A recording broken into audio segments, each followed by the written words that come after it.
two teenagers befriended a vulnerable man only to brutally stab him to death in his own home and then celebrated with fist bumps. What drove these boys to commit such a shocking crime? Edward Reeve, a 35-year-old man living in Christchurch, Dorset, was brutally murdered in his home by two teenagers, Jack Hindley and Samuel Jones, both 16 at the time of the crime. Reeve, who suffered from schizophrenia and was known to struggle with self-care, had befriended the teens just days before the attack. On December 31st, 2021, Reeve invited the pair to his home on Heath Road, where they planned to drink and smoke cannabis together. Unknown to Reeve, the teens had malicious intentions from the start, aiming to humiliate and bully him in front of three teenage girls they had brought along. At Reeve's home, Hindley and Jones began mocking him, calling him a weirdo, berating him for having holes in his socks, and causing damage by punching holes in the walls of his music room. Despite this abuse, Reeve remained passive, unaware of the impending danger. After the girls left, the pair launched a vicious knife attack on Reeve, stabbing him 8 times. Following the assault, Hindley and Jones were seen fist-bumping, laughing, and even hugging each other in celebration, later bragging about the brutal killing to their friends. Reeve's body was discovered on January 4th, 2022 by two friends who became concerned when they had not heard from him.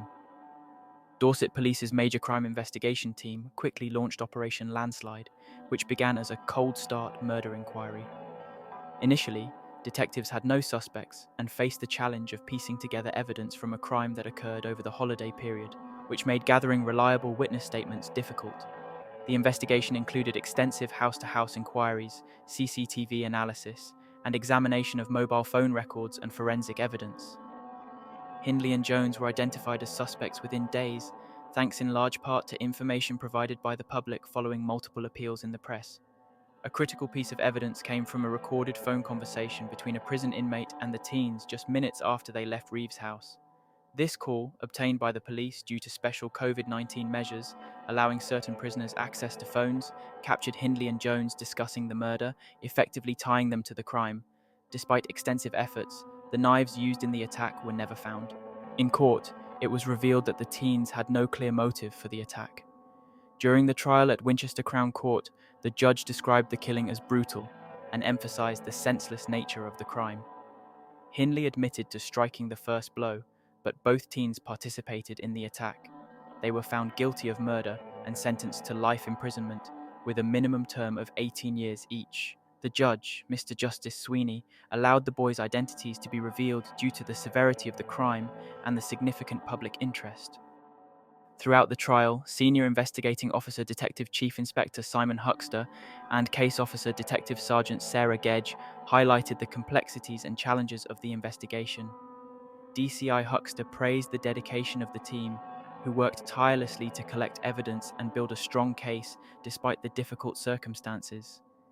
He noted that the investigation was relentless from the start, with officers working around the clock to ensure that Reeve's killers were brought to justice. DS Gedge, who testified during the trial, reflected on the pressure of presenting the evidence in court, emphasizing the importance of ensuring that all aspects of the case were covered, including what was not found, which sometimes bolstered their case even further. The detectives also pointed out the broader impact of the crime, noting that the actions of Hindley and Jones had not only devastated Reeve's family, but also destroyed their own families through their senseless violence.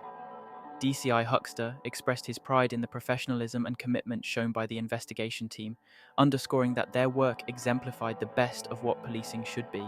The murder of Edward Reeve remains a shocking and tragic case, not just because of the brutal nature of the crime, but also because of the ages of the perpetrators. The judge and detectives involved in the case highlighted the senselessness of the violence and the devastating ripple effects it caused for everyone involved.